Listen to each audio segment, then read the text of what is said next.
Tutorial in using Audition. When you make a new file, in here you go Audition File, New Multi-Track Session. And what that does is it will create a session file, and you'll have multiple track lines. You go down the track line, the very last one will be your master track.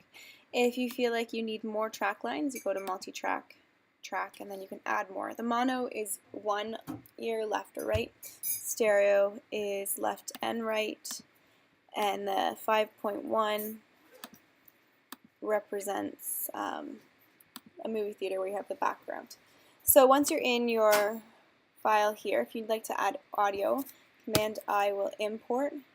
You can go to your music folder, just there 2 seconds ago, and you can import your music. You can import multiple songs at once. Once you import it, it will sit here in your project panel. So from your project panel, you click and you drag it into your track line. If it asks to resample, you can just say OK to resample, and then you'll have your track line here. The time indicator is the red time here. Spacebar also works as a play method. My computer's running slow today, so I apologize. The razor blade up at the top here, these are your tools. So the razor blade clip tool is used if you need to cut a file track. So if you don't want the beginning or you just want this interlude right here, you could cut it. If you're not sure while you're playing the time indicator as it's moving, if my computer wants to work, you could hit the M key. The M key sets a marker so you know exactly where your music starts or finishes, and you can delete your markers when you're done with them in the marker tab right here. Just by clicking and deleting your selected marker, and it will disappear here. So once you've cut, you can use your selection cursor to select. So maybe I want this one down below on a different track line. Hello, audio working. Good, my computer's going to explode in a second, it's going so slow. So that would move it normally. If you want to add to an effect to the song, for example, maybe this clip you want to sound underwater and you didn't want the rest, that's another reason you would cut the clip. So if you want to add an effect like that, like an underwater, in your effect rack here, you have a whole default list of things. Like if you're talking to someone on the radio, you can do an announcer voice to echo it. You can have the on the telephone, so the underwater, you would select it.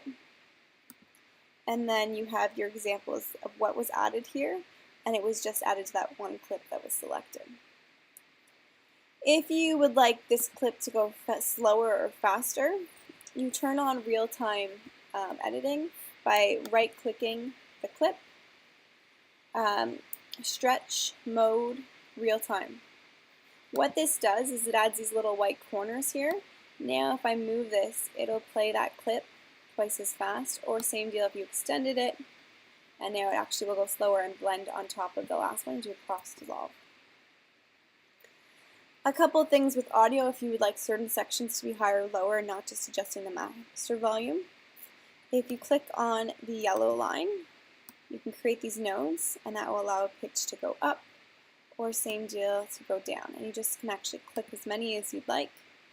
This is very handy if you have an inappropriate word in your song. You could bleep it out by just pulling it down for that minute or two.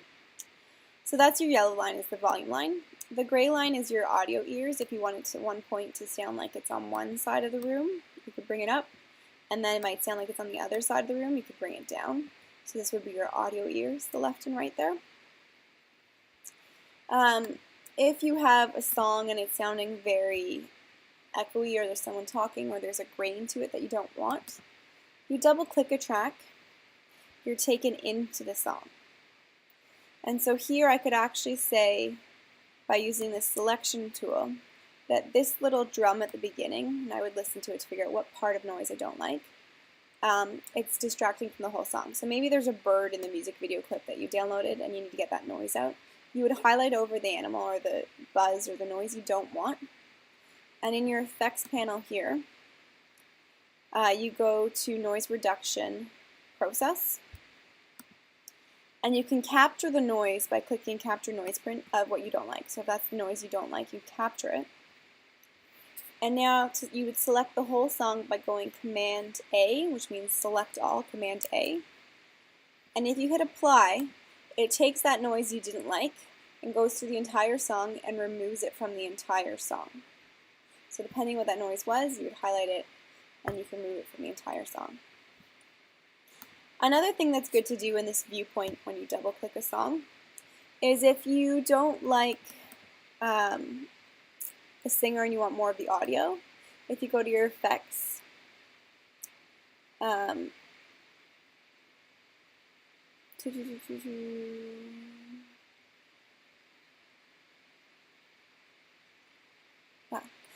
the pitch correction,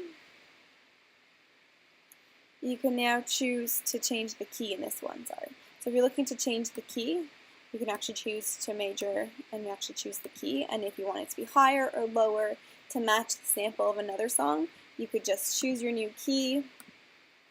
So it's going to be an F minor.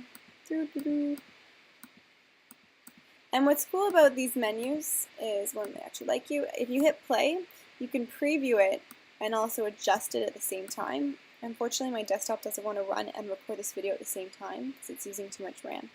But you would hit apply and it would change the entire key of the song.